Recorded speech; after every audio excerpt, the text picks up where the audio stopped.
Converso agora com o cientista político Victor Miranda, direto da Alemanha. Nós estamos ao vivo para trazer o contexto da guerra entre Rússia e Ucrânia, que chega hoje ao seu 19º dia. O Victor que já está aqui junto com a gente. Victor, obrigado pela sua participação. Seja bem-vindo ao Bom Dia Produtor. Eu já começo te perguntando sobre os motivos que teriam levado a esse conflito entre Rússia e Ucrânia. Seja bem-vindo. Olá, bom dia a todas e a todos. Bom, primeiramente, nós temos dois motivos. Um motivo imediato, a invasão da soberania da Ucrânia por parte da Rússia. Então, se você invade um país, você acaba tendo uma guerra, né? E houve uma violação do direito internacional, então a gente tem uma guerra nesse momento. A gente pode chamar como guerra o que está acontecendo na Ucrânia. Mas eu diria que também nós temos um segundo motivo, e esse é um motivo essencial, né? É uma dinâmica de décadas. Nós tivemos a expansão da OTAN e a Rússia, com suas questões internas, seus aspectos regionais em relação à sua vizinhança, em relação ao restante da Europa, sentiu-se na necessidade de reagir dessa maneira mais dura, inclusive violando o território da Ucrânia. Então, acho que a expansão da OTAN é um elemento fundamental para entender esse contexto. Como que a guerra pode interferir aí nas relações políticas do mundo? Olha, eu diria para vocês que o mundo tende a se fechar, né? Nos anos 70 até o pré-pandemia, nós tivemos um momento muito frutífero de expansão de mercados, de abertura, de globalização, de integração. E agora, né, olhando, de agora em diante os países vão estar olhando mais para si, né, para os seus aspectos internos. Acho que esse vai ser um efeito colateral desse conflito, porque nós já temos aí alguns problemas sendo gerados em cadeia produtiva, de uma maneira geral, né? Porque a Rússia é um país bastante integrado, e um país que é principalmente integrado por ser um importante fornecedor de produtos, de matéria-prima principalmente. Então, acho que o mundo tende a se fechar mais, infelizmente, né? Isso não é um bom resultado. E depois, a partir disso, então, esse conflito gera esse antes e esse depois para as relações do mundo?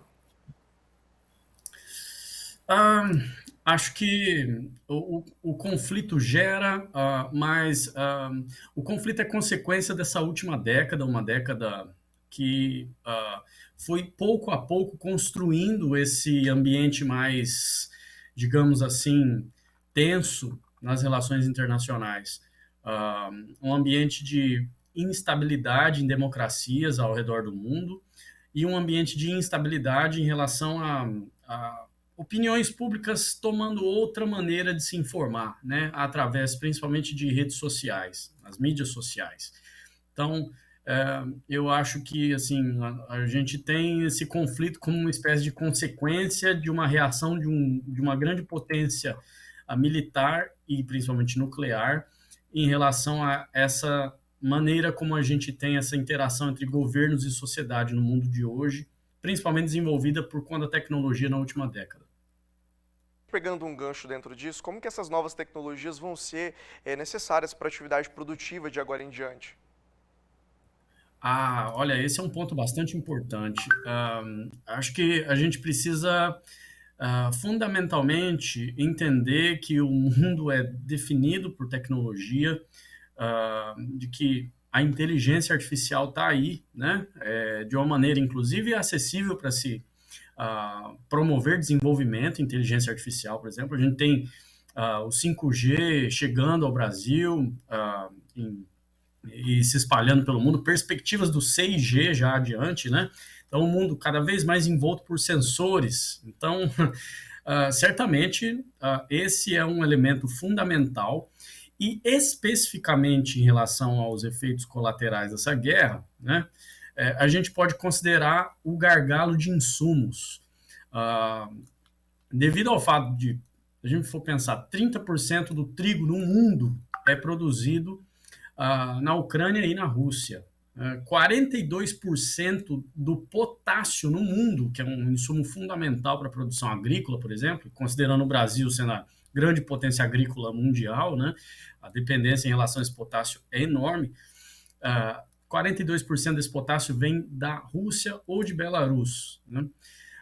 Então, eu penso que o gargalo de insumos em geral no mundo, especialmente no Brasil, sendo o Brasil uma potência agrícola, é um desafio tecnológico importante.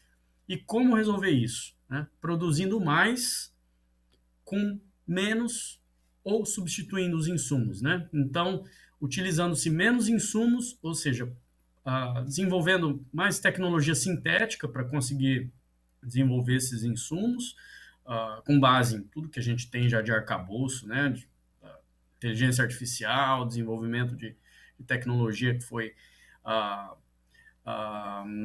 alcançado na última década, especialmente, e substituindo os insumos, no caso, como a gente pode ver na reportagem agora há pouco, né, utilizando-se bioinsumos e descobrindo-se novas fontes para se produzir ou no mesmo nível ou até mais com novas tecnologias de insumo, né?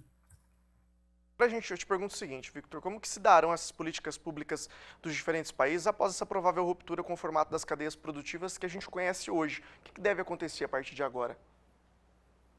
Olha, para produzir mais com menos insumo, ou ir substituindo esse insumo, né, a gente precisa de maciço investimento em ciência e tecnologia. Isso é fundamental.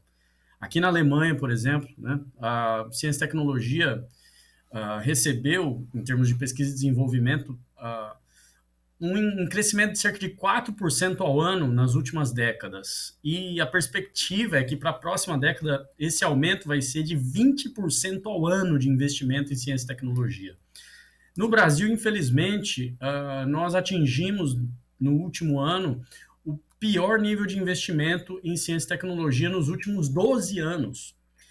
Basicamente o seguinte, para a gente produzir novos insumos, para se adquirir novas descobertas científicas, a gente precisa de centro de pesquisa e universidade. O sistema brasileiro funciona dessa forma. Nós precisamos de mais investimento maciço nisso, porque no mundo competitivo de hoje, só se consegue ter lucro com alto investimento em pesquisa e desenvolvimento.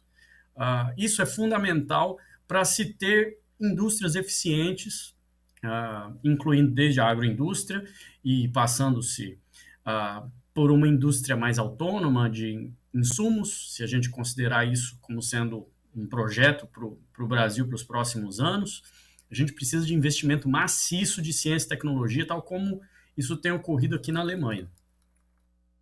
Vitor, são quase 20 dias de conflito. O que a gente pode começar a esperar a partir de agora? Tem previsão de trégua ou é imprevisível para a gente o futuro de tudo isso?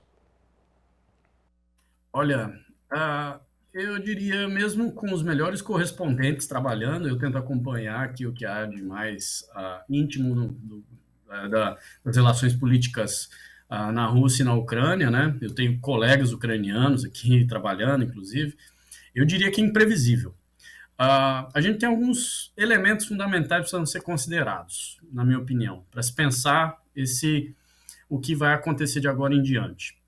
O governo russo ele é claro nas propostas. Ele propõe, primeiro, uma emenda constitucional exigindo neutralidade da Ucrânia. Segundo, reconhecimento de autonomia das regiões independentistas de Donbas e Luhansk, no leste do país. E terceiro, o reconhecimento da região da Crimeia como sendo uma área russa. É muito objetivo e o governo ucraniano é tanto quanto problemático nas relações diplomáticas. Isso precisa ser considerado. Eu acho que até tem assim uma certa falha de cobertura da imprensa em geral em entrar nesses elementos. O governo ucraniano precisa reconhecer essas demandas russas, que são legítimas. A gente precisa parar essa guerra, né? E precisa colaborar também para se resolver de uma vez por todas essa situação. A Rússia violou uma soberania, é algo que não pode ser aceitável, só que a gente precisa parar essa guerra. E essa guerra só vai ser parada por meio de uma saída diplomática. Se os ucranianos realmente são mais próximos da Europa ocidental, da União Europeia, acredito que uma negociação que envolva algo como a Ucrânia assumindo neutralidade, que a Ucrânia não fará parte num futuro próximo da OTAN. E, ao mesmo tempo, o governo russo reconhecendo que, em outra esfera, né, a Ucrânia poderá se integrar à União Europeia sem maiores problemas, se a gente tiver essa contrapartida, né, OTAN lida com arma, União Europeia lida com o povo. Né? Se o povo ucraniano se sente identificado com o restante da Europa Ocidental, né, acredito que a Ucrânia tem o direito de participar da União Europeia, estando adaptada às exigências do bloco econômico e político da União Europeia.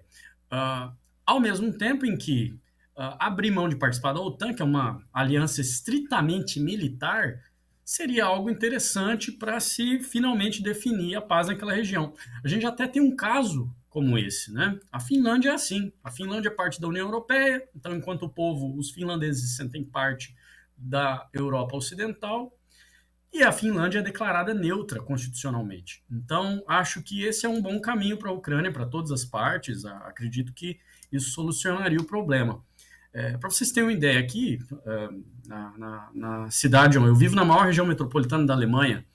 A cidade está tomada por bandeiras da Ucrânia. A gente tem um monte de conhecidos ucranianos por aqui. O povo ucraniano realmente se sente parte da União Europeia, né? Se sente parte da Europa Ocidental e poderia vir a fazer parte da União Europeia. Agora, a OTAN é outra história, né? A OTAN é uma aliança militar e uma saída diplomática para isso seria a melhor medida, na minha avaliação. Vitor, obrigado pela sua participação aqui no Bom Dia Produtor. Um ótimo dia para você. Ótimo dia para vocês aí também. Obrigado.